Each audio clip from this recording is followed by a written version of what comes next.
Ever wonder if you can ditch the bank branch and deposit checks right from your phone with Monzo?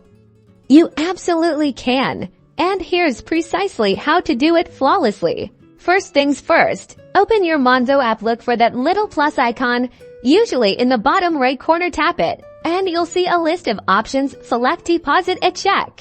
Now, let's talk about the check itself. Before you even think about taking a photo, you need to endorse it correctly on the back. Write for deposit only, followed by your Monzo account number, then sign your name clearly underneath. This is crucial to avoid processing issues. Once endorsed, find a flat surface for your check. Avoid shadows or glare. Place the check face up, ensuring all four corners are visible and clearly within the frame.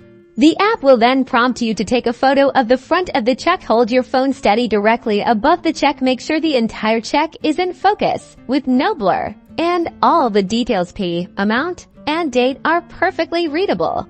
Next, it's time for the back. Carefully flip the check over and position it just like you did the front again. Ensure it's flat, and in focus. You need to capture that endorsement we talked about for deposit only and your signature. After submitting your photos, Monzo will process your deposit. Typically, you can expect the funds to appear in your account within 1 to 2 working days. If they don't show up after that, double-check your endorsement and the clarity of your photos, as these are the most common reasons for delays or rejections. If you encounter any persistent problems, Monzo's in-app chat support is readily available to help you resolve them quickly.